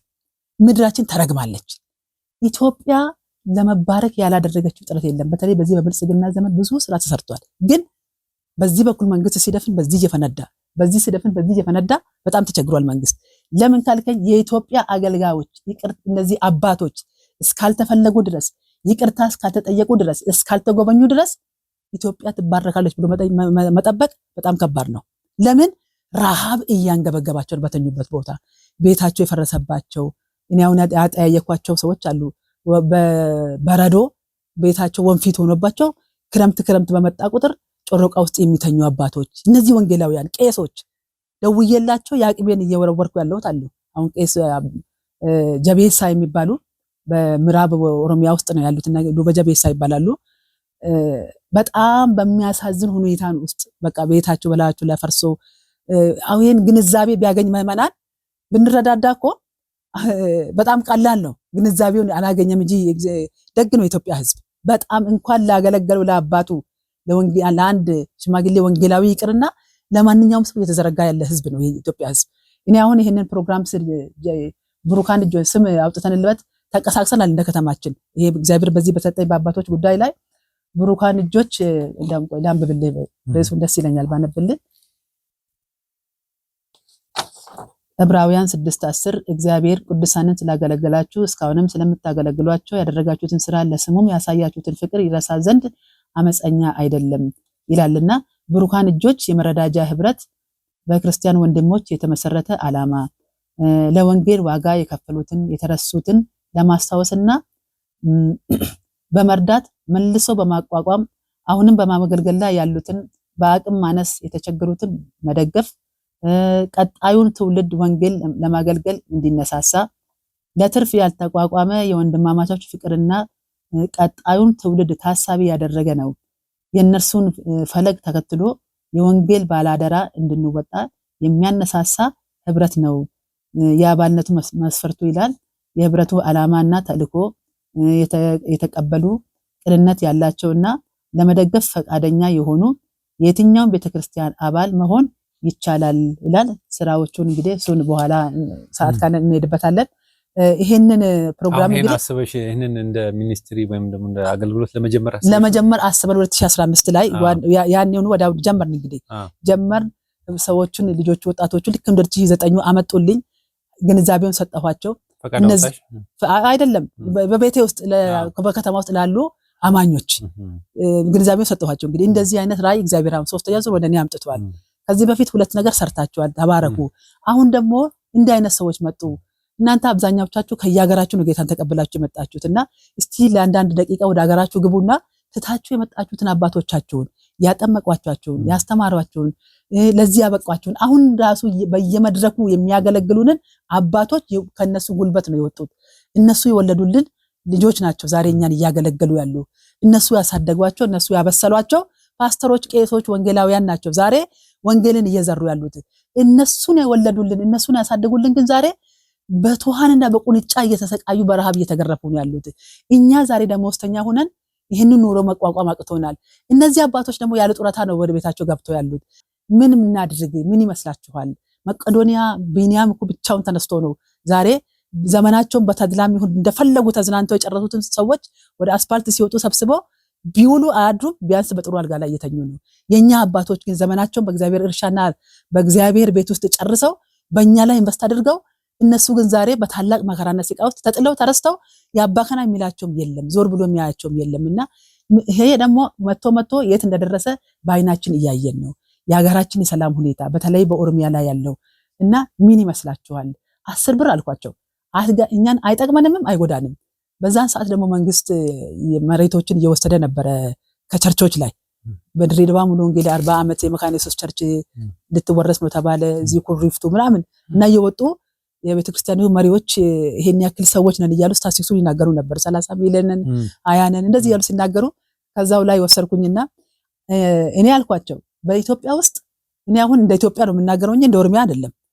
እንደ ኢትዮጵያ አንድ ሚሊዮን ታማኝ አማኞችን ብናገኝ 1 ሚሊዮን 10 ብር ቢጠራቀም ለነሱ ትልቁም ነገር ይሰራል ለኛ ላይጠቅመን ይችላል እና ምን ይመስላችኋል ሁለት አባቶችን አግኝተን እንደነዛ አዋሳዎቹ ምድራችንን ብናስመርቅ አሁን ይሳቅ ምን አለ ልጁ ኤሳውን ሳልሞት አለው ቶሎ ብለ እኔ እንደምወደው አድርጋ አንድናምጣና አብላኝ መርቀሃለሁ አለው ሳያስበሉ ማስመረቅ አይቻልም ልጁ ነው ግዴታው ነው አሁን መመረቅ ግን አይሰራም ዋጋ መክፈል አለበት ኤሳው ሂዶ ማደን አለበት እሱ እንደሚወድ አድርጎ ሰርቶ ማቅረብ አለበት ካለዛ ይሄ ኖርማሉ የሆነ በረከት አያገኘው ለዘመኑ የሚሆነው ሰጥቶት ሊሄድ ነው እና ይሄንን የሰማቸው አሁን እኮ ቤት ውስጥ በግ ጠፍቶ አይደለም ከቤት ውስጥ ላለ እንደ ርብቃ ሰርታ ለያዕቆብ በአቋራጭ ያስባረከችው ጠፍቶ አይደለም ግን ዋጋ እንዲከፍል ስለፈለገ ነው ኤሳው ዋጋ ተከፍሎ መጥቶ እንዲያበላው ፈለገ ስለዚህ እኛም እነዚህን አባቶች ሳናበላ መርቁን ብንል ኢትዮጵያ ህዝብ ይሉንታ ስላለው ሊመርቀን ይችላል ግን ዋናው ላይ ስለሆነ ሳናስበላ መርቀን ብንለው አይሰራም ብዙ አመትም ተመርቀናል ሳናስበላ ግን አልጠቀመንም ብዙ አመት ተባርከናል በአባቶች ግን አልጠቀመንም እና እነዚህን አባቶች እንዴት አድርገን ነው ቶሎ ሁለት አባት እንኳን በዚህ ክረምት ውስጥ ነው 2015 ላይ ግንቦት ጀመር ወደ ሐምሌ ውስጥ በቃ ወደ ፕሮሰስ ውስጥ ገባን ይሄ ክረምት ሳይወጣ ቶሎ ብለን ሁለት ሰው አግኝተን ብናስመርቃል ከዛ በኋላ ህዝቡ በጣም በለቅሶ ነበር የሚሰማኝ ፈቃደኛ ሆኖ ወዲያውኑ ፕሮሰሱ ተጀመረ ባንቺ ስም አካውንት ይከፈተ ባለ በኔ ስም አካውንት ተከፈተ ከዛ በኋላ አካውንቱ ተከፈተና ሂዶ ሲያስገቡ አያለሽ ድጉማ ያያሉ ነው የሚያስገቡት እኔም ከበደኝ ከዛ በኋላ እኛውን ተነስቲ ዛሬ ማታ ወደ ጌታ ብሄድ በኔ በግለሰብ አካውንት የተሰበሰበ ብር ምን ሊሆን ነው ወይ ለነዚህ ሰዎች ቶሎ እየደረሰ አይደለም አለና ፕሮፖዛል ነገር ይዘጋጅ ተባለ ከዛ በኋላ ወደ ቸርች መሄድ ነበረብን ወደ ቸርች ስንሄድ እንቅፋት ገጠመን የተወሰነ ትንሽ ብር ወደ 4000 ብር የምትሞል ተሰበሰበች በዛው ቆመ እንግዲህ ፕሮፖዛሉ አሁን ያልኩ ስም ተሰጠ ብሩካን እጆች የመረዳጃ ህብረት ጡረታ ለወጡ አገልጋዮች የሚል ስም ተሰጠና የስቃቴ ተጀመርን ምንም በቃ መንቀሳቀስ አልቻልንም በዛው ላይ ኮሚቴ እነዛ 7 ኮሚቴዎች ተመርጠው ነበር ይሄን ፕሮግራም ለማስፈጸም ያዘጋጁትን ፕሮፖዛል ያው እንደነገሩ የሆነች ትንሽ ነገር ነው የተዘጋጀችው እሷም ያው ይሄ ከዛ የተቀነጨበ ነው አሁን ያነበብኩልህ ጽሁፍና ሊያንቀሳቀሰን አልቻለም ቀረ ብዙ አመላለሷቸው ሊፈቅዱም አልቻሉም ሊያንቀሳቀሱንም አልቻሉም ከቤተክርስቲያን ፍቃድ ውጪ ደግሞ መንቀሳቀስ አንችልም ቀጠለ የአገልጋዮቹ ችግር በጣም የሚገርም ነገር እኔ በከተማዬ ውስጥ ጡረታ የወጡትን ሰዎች ማለት በክፍለ ሀገሬ ውስጥ ከመቱ እስከ በደሌ ባሉት ውስጥ ጥናት ተደረገና ተነገሩኝ 4 ሰዎችን አንድ ካጋሮ አንድ ጮራ የሚባል ከተማ አለ ገጠራ ውስጥ አንድ ከመቱ እጄ ፈለኳቸው የሚገርምህ ነገር እኔ ታሳስ 27 ነው ቤታቸው ሂጄ ገጠር ነው የገጠር ከተማ ናት በጣም ወደ 35 ቸርች የተከሉ ሳይማሩ አንደኛ ክፍል ገብቶ ሳይማሩ ወደ 35 ቸርች ተክለው ረዳት ካህን ይባላል ናቸው ስማቸው ጉዲራ ይባላሉ በልጃቸው ሰው የሚያውቃቸው አባውሊ ነው የሚባሉት አባውሊ ልጃቸው ነው አባውሊ ተብለው ነው የሚጠሩት ግን ቄስ ጉዲና ነው የሚባሉትና እኔ ህዳር 27 ሂጄ ቤታቸውን አይቼ ጎብኝቻቸው አንድ ወንጌላዊ ሄጄ ጎብኝቻቸው ተመለስኩኝ ሲሄድ በከተማ ውስጥ መብራት አለ እሳቸው ቤት ግን መብራት የለም አቅም የላቸውም አቅም የቤታቸው በጣም የሚያሳዝን የሚተኛበት የምትቀመጥበት ነገር የለም ከጎረቤት እንኳን አንድ አምፖል አልተሳበላቸው ልክኛ ስንወጣን በንጋታው ልጃቸው አስተማሪ ልጅ ነው ያላቸው አንድ ወንድ ልጅ ነው ያላቸው አምፖል ሳበልን እኮ ብለው ደወሉልኝ እግርሽ እርጥም ነው ይሄው አምፖል አገኘሁኝ ማታ ከብት ይዤ ስገባ ልጅ አምፖል አስገባልኛሉ ወዲያውኑ በዛን አመት እቁብ ነበረኝ 20,000 ብር ያንን 20,000 ብር ወሰድኩ በ8,000 ብር ቆጣሪ አስገባሁላቸው በ12,000 ብር ቴሌቪዥን ገዛሁላቸው ከዛ በኋላ አራራ ቴሌቪዥን ደግሞ በሁለት ሮብና እሁድ ቀጥታ ፕሮግራም አድርጓል ቤቶ ቁጭ ብለው ይሄን ፕሮግራም ይመልከቱ በቃ አልኳቸውና በጣም ተደስተው በቀደም በ7 ሞቱ በቀደም እኚህ ሰው የ6 ወርም አልተጠቀሙበትም ሄዱ ወደ ጌታ እንደውም ለቅሷቸውን ተጠርቻል ወደዚህ ነው የመጣሁት እኔ አልሄድኩም ዋናውን ስራ እንግዲህ እግዚአብሔር ረድቶኝ ደረስኩላቸውና እንቅስቃሴ እንግዲህ ከጀመርኩ በዚህ 2 አመት ውስጥ ይሄን እኔ ማላቃቸው ደግሞ ስንት አገልጋዮች አስብ ተጎድተዋል ሳንደርስላቸው እና እንግዲህ በጣም የሚያሳዝነው ነገር እዚህ ጋር ደርሼ ይሄን ፕሮግራም እዚህ ጋር ካደረስኩ በኋላ አካውንት ተከፍቶ በግለሰብ ስም ሆነ ቀረ ይሄ ከግለሰብ እንግዲህ ወደ እውቅና ተሰጥቶት በዚህ በመረዳጃ ስም በቃ ፍቃድም ተጠይቆ ምን ተብሎ ቶሎ ለነዚህ ሰዎች እንድረስና ምድራችን እንድትባረክ ሌላ ነገር አይደለም በቃ ምክንያቱም ይስሐቅ ሳልሞት እንድባርከህ አለው ልጁ የገዛ ልጁ እንግዲህ ኢትዮጵያ በእውነት በቃ ያሉን አባቶች ምን አለበት በቃ እንደው እኔ አሁን አንዳንድ ጊዜ እናፍቃለሁ በሚሊኒየም አዳራሽ ብዙ ፕሮግራሞች ተደርገዋል ምን አለበት አንድ ቀን እንደው በቃ የአገልጋዮች ምገባ ቀን አድርገን እንደ ጠርተናቸው በሚሊኒየም አዳራሽ ውስጥ ተሰብስበን አብልተናቸው ለዚህ ሌላ ቢቀር በቃ እንደው ለአዲስ አበባ አካባቢ እንኳን ቢባርኩ ቢተፉ እነዚህ ሰዎች ምራቃቸው እኮ ትልቅ ስራ ነው የሚሰራው ወደድክም ጠላህም የኢትዮጵያ በረከት የዓለም በረከት በአገልጋዮቹ አፍ ላይ ነው ያለው ምክንያቱም ሰውየውን ተሸክመው ነው እየዞሩ ያሉት እኔ እናንተ ጋር ላይኖር ይችላል ልንባረክ እንችላለን ግን የመፍታትና የማሰር መብት የተሰጠው ለነሱ ነው የመርገምና የመባረክ መብት የተሰጠው እግዚአብሔር ለነሱ ነው በነሱ አፍ ውስጥ ቁጭ ብሎ በጣም ትላልቅ ስራዎችን የሚሰራ እግዚአብሔር ከነሱ ጋር ነው ስለዚህ እነዚህን አባቶች ይቅርታ እስካልጠየቅን ድረስ የተጎዱትን እስካልፈለግን ድረስ በየአመት ባሉ አሁን እንደው ወደ ፕሮግራም ሰዓታችንም እያለቀብኝ ስለሆነ ባለችን ሰዓት አባቶች ስትይ ደግሞ እናቶች አሉ ብዙ እናቶች አሉ ይገባኛል እንደውም ባሎቻቸው የሄዱባቸው ወደ ጌታ የሄዱ ብዙ አገልጋይ ሚስቶች ብዙ አገልጋይ ልጆች በጣም ተጎሳቅሎ እኔ ይገርምሃል በዛ በ2009 ፕሮግራሙ ላይ ሊያገለግለን የጠራነው ወንጌላዊ እንዲህ አለ ሲመሰክርልን እሱ ጅማ አካባቢ ላይ ነው ወንጌል የሚሰራውና በወጣቶችና በሴቶች ላይ ነው የሚሰራው እና አንድ ቄስ ልጃቸውን አመጡ አለ ጅማ ዩኒቨርሲቲ ከነቀምት አመጡና ልጄ ጌታን የለውምና እባክህ ምከርልኝ አሉኛል እርሶ ምንድነው ስል ቄስ ነኝ እርሶ ቄስ ሆኖ ልጆ እንዴት ጌታን ያለ ከአቅሜ በላይ ስለሆነ ነውና ነገርኩ አንተ ከሱ ተረዳሉኛል በጣም ቸኮልኳል በቃ ፕሮግራም ያስኩና ቢሮ ጠራሁትና አንተ እውነት ጌታን የለህም ወስለው አዎ የለኝም አባት ምንድናቸው ቄስ ናቸው አባት ቄስ ሆኖ አንተ እንዴት ጌታን ልታታ ትችላለህ ስል ምን ያደርግልኛል አለ እንዴ ጌታ ምን ያደርግልኛል ይባላል ወይ አልኩት አለ አዎ ምን ያደርግልኛል ጌታ ለሰው ቢያደርግ ኖሮ ለአባት የነበረ የሚያደርገው ዘመኑን በሙሉ ባዶ እግሩን ክረምት በዝናቡ በበጋ በፀሐዩ ያላገለገለው ለአባቴ ያልሆነ ጌታ ለኔ ይሆንልኛል ብዬ ነው የምከተለው አልፈልግም አለኛል እንግዲህ ከባድ ነው አሁን ይሄንን ልጅ እንዴት አድርገ ወደ ጌታ ተመልሰዋለህ እንግዲህ ይመለስ አይመለስ አላቅም ግን ይሄንን ምስክርነት ሰጥቶናል በዛ በስብከቱ ውስጥ አካቶ ይስነግረን እኔ በጣም ነው የተሰበርኩት እና ልጁ ምንድነው ይሄን ያክል ለዚህ ያደረሰ ሲል እኛ ቤት ውስጥ አለ አመት ባል የሚባል ነገር አናቅም አይተን አናቅም ለጓደኞቻችን በአመት ባል ሰዓት ጫማ ልብስ ሲገዛ እኛ ቤት ግን እኔና ለእህቶቼ ግን የለንም ጫማ ማናቅም አዲስ ልብስ ማይገዛልንም ሽታ የሚሸጥ ከጎረቤት ነው እንጂ የሚሸተን እኛ ቤት እንደዚህ አይነት ነገር ፕሮግራም አመት ባል ተብሎ የሚሰራ ነገር የለም አባቴ ልክ ፕሮግራም አመት ባል ሲመጣ እናትና አባቴ ጾም ጸሎት ፕሮግራም ይዘው ሲያለቅሱ ነው በረዘግተው እኔ ያየው ያደኩት ስለዚህ ለአባቴ ያልሆነ ጌታ ለኔ ይሆንልኛል ብዬ እኔ ይያልከተለውም እንደሱ መሆን አልችልም እኔ እንደ አባቴ መሆን ስለማልችል እኔ አልፈልግም ይያልከተለውም አለ እንግዲህ ልጁ ይሄ ሌላ ነገር ውስጥም ስለምንትን ስለሚለ ይሄን ምስክርነት ሰምቻለሁ ማለት የወንጌላውያን ልጆች ብዙ የተጎዱ ልጆች አሉ አሁን ወደዛ ውስጥ ከገባሁኝ በጣም ብዙ ሰዓት ስለሚወስድብኝ ነውና ያለችን ደቂቃ ትንሽ አሁን ምን ለማለት ፈልጋለሁኝ እኔ እንግዲህ ይሄን የአባቶችን ጉዳይ እንደዚህ ጀምሬ በመሃል ተቋርጦብኛል ብርኳን እጆች የመረዳጃ ህብረት ጡረታ ለወጡ አገልጋዮች እኔ አሁን እንደውም እያገለገሉ ላሉት አገልጋዮች አይደለም እያልኩ ያለሁት ጡረታ ወጥተው በየቤታቸው ተረስተው ተጥለው እዛ ረሃብ በሽታ ችግር እንደነዛ እንደ አዋሳዎቹ እየተጫወተባቸው ላሉ አባቶች ምን እናድርግ እኔ አሁን ብቻዬን ቀረው ኮሚቴውም ተበተነ አጋጣሚ ሆኖ ከኔ ጋር ሲንቀሳቀሱ የነበሩ ልጆች ይሄ ዲሞሽን የሚባል ነገር መጣና ከከተማ ወደ ገጠር መንግስት ሰራተኞች ነበሩና ሁሉም ተበትሮ ተመደቡ። እኔና ራእይ ብቻ ቤት ውስጥ ቀረን።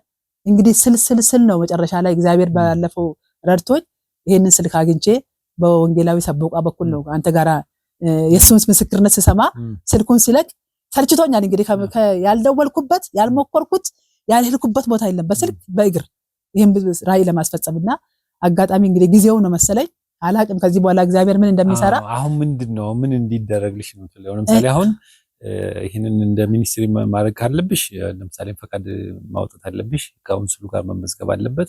ሚኒስትሪ ከሆነ 50 ሰዎች መስፈርቶች አሉ። ለምሳሌ ተራደም ባርገሽ ምናልባት ሄደሽበት ከሆነ እንደሱ አርገሽ ከዛ ሰዎች እንዲረዱሽ ማድረግ ትችያለሽ።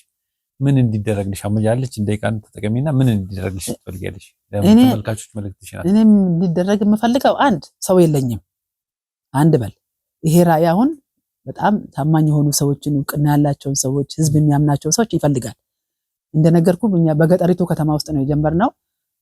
ስራው ደግሞ ለዛው አካባቢ ላሉ አገልጋዮች ብቻ አይደለም እንደ ኢትዮጵያ ነው። አንድ ራእይ ስትቀበል አንተ ለሀገር ነው እንጂ ለተወሰነ ቦታ አይደለም። እና እንደ ሀገር ነው ይሄ ነገር አሁን ልክ እንደ መቄዶንያ ራሱን ችሎ ቢቆም በሁለት እግሩ ቢቆም ይሄ ለብዙ ለነገውም አገልጋዮች አሁን ጡረታም ነገም ይወጣሉ አገልጋዮች ትላንትና እንደወጡ ዛሬም ይወጣሉ ነገም ይወጣሉ ጊዜያቸው ሲደርስ ለነዚህ አገልጋዮች አንድ አሁን እያገለገሉ ያለው ተስፋ ይሆናል። አሁን ብዙ አገልጋዮች ቤት የላቸውም፣ በከባድ መከራ ውስጥ እንዳሉ እናውቃለን። በቤት ክራይ እየተሰቃዩ እያገለገሉ እንዳሉ እናውቃለን። ነገ እኔ ብሄድ ወደ ጌታ ልጆቼ መውደቅ ያላቸው ያለ እያዘነ እያቃሰተ ነው እያገለገለ ያለው ኢትዮጵያ አገልጋይ እና ለነዚህ አገልጋዮችም አንድ መሰረት ይሆናል። ሁለተኛ ደግሞ ምድራችን እንድትባረክ ለነዚህ አባቶች ይሄንን ራእይ ደግፎ ከኔ ጋራ እኔ ራሱ ብቀር እንደው ይሄን ራእይ ተቀብሎኝ እንደ ኢትዮጵያ በቃ እውን አድርገውት አሁን የሚሰሙኝ እንግዲህ እግዚአብሔር የረዳቸው ሰዎች ይሄን ፕሮግራም የሚከታተሉ ካሉ አሁን ወዴት እንደማደርገው ምንም የማውቀው ነገር የለም። ምክንያቱም በውስጥ ያለውን አሁን እዚህ አድርሻለሁ በቃ እኔ አሁን እዚህ አድርሻለሁ። ከዚህ በኋላ ያለውን እንደነገርኩ አንድ ሰው ያስፈልገዋል፣ በጀት ያስፈልገዋል። በበጀት በኩል ችግር የለብንም፣ ምክንያቱም ኢትዮጵያ ህዝብ ደግ ህዝብ ነው ብዬሃለሁ። ህዝባችን ቢሰማ ለመራር እንኳን ለአባቶቹ ለማንም እየሆነ ነው ያለውና በብር በኩል እንኳን ስጋት የለብኝም። እኔ የምሰጋው ሰዎችን በቃ ታማኝ የሆኑ ሰዎችን ከውጭም ከውስጥ ብናገኝና ይሄን ድርጅት ብናቆም እንደ ኢትዮጵያ እንደ አፍሪካ ለብዙዎቹ መሰረት ጥለን እኛ ብንጀምር ልጆቻችን ደግሞ ቀጥለው ይሰሩታልና የሚል ነው ያለኝ። በጣም ጥሩ። እንግዲህ ተመልካቾቻችን የእሷን ሐሳብ ሰምታችኋል። ማማከር የምትፈልጉ ከእሷ ጋር አብራችሁ መቆም የምትፈልጉ እንደዚህም ደግሞ እኛም ደግሞ ይሄንን ራእይ ይዘን መቀጠል እንፈልጋለን የምትሉ እሷ ያላትን እያደረገች እዚህ ደርሳለች። እኔ እንኳን ሳቅ ብዙ ያው እዚህ ላሉ እኔ ላቀረብኳቸው ወንጌላውያን ሁሉ ከዛ ሆና በአቅሟ አንድ ነገር አድርጋለች ለኔም ጭምር እና እግዚአብሔር ይባርካትና ያላትን ነገር ሁሉ የሰጠች ነው ያለችው። እናንተም አብራችኋት እንድትቆሙ የስልክ ቁጥሯ እዛ ላይ አለ፣ በቀጥታ እሷን እንድታገኙ አደራ ማለት ፈልጋለሁ። ለማንኛውም ከዛ ድረስ መጥተሽ ይሄንን ምስክርነት ስለሰጠሽ በጣም እናመሰግናለን። እግዚአብሔር ደግሞ ይረዳሻል። አንድም ነገር ሰርተሽ እንደምትይ ተስፋ አደርጋለሁ። አመሰግናለሁ። እሺ እኔም አመሰግናለሁ። እግዚአብሔር ዘመናቸውን ይባርክ። አንድ ደቂቃ አይፈቀድም? እሺ አንድ ደቂቃ ልስጥሽ። አንድ ደቂቃ ቢፈቀድልኝ የምለው ነገር ምንድነው አሁን እያገለገሉ ላሉት አገልጋዮች ተደራይተን ለ10 ለ20 ሆነን በየበዓሉ አንድ ሸሚዝ አይከብደንም። ለቸርቻችን ወንጌላዊ አንድ ጫማ አመት በዓል ሲመጣ አንድ ሸሚዝ ለልጆቹ የሆነ ነገር ልጆቻቸውን ብናይ አገልጋዮቻችንን ብንጎበኝ ቤታቸውን ሄደን ብንጠይቅ ሚስቶቻቸውን ብናይ እንደ ኢትዮጵያ ነው ይሄን የምናገረውና ለኢትዮጵያ አገልጋዮች አሁን ብዙውን ጊዜ መንግስት ሰራተኞች በበዓል ሰዓት ልጆቻቸውን አሰማምሮ ምን ብሎ ተበድረው ምን ቢሆን ቸርች ያመጣሉ። የወንጌላውያን ልጆች ግን በየገጠሩ ያሉ በየአካባቢያችን ያሉትን አገልጋዩ ልጆች ግን ስንመለከት እጅግ ጫማ ያላቸው በጣም በጣት የሚቆጠሩ ናቸው እና ለኛ ትልቅ በረከት ነው ይሄው እና ይሄን ብናደርግ አማኞች አሁን ያለን አማኞች ለአገልጋዮቻችን እየተደራጀን 5 10 20 ሆነን አንድ ሸሚዝ አንድ ጫማ ለአገልጋዮቻችን ለአገልጋይ ልጆች ይሄንን ብንዘረጋ የበለጠ አቅም እየሆናቸው እንሄዳለን ለሚያገለግሉ ዛሬ እያገለገሉ ላሉትም ጭምር። በጣም ጥሩ። እንግዲህ ይሄው እንግዲህ መዋቅሩ ከተዘረጋ ከዛ በኋላ ሰው ለማድረግም ካሁኑ ብንጀምር የሚል ይሄው እንግዲህ አንቺ ስልክ ደውሎ ያገኙሻል ብዬ ተስፋ አድርጋለሁ። ትገናኛላችሁ። ተመልካቾቻችን የዛሬ ሰዓታችን በዚህ ተጠናቀቃል። የሚቀጥለው ሳምንት በአዲስ እንግዳ ወደ እናንተ መጣለሁ። ሐሳቡን ተቀብላችኋል እንደምትደውሉና ከሷ ጋር አብራችሁ እንደምትቆሙ ተስፋ አደርጋለሁ። ሳምንት እስከምንገናኝ ድረስ የምሰናበታችሁ ተስፋዬ ካሳሁን። እስከ ሳምንት ድረስ እግዚአብሔር ይባርካችሁ። ይህ ሕያው ምስክር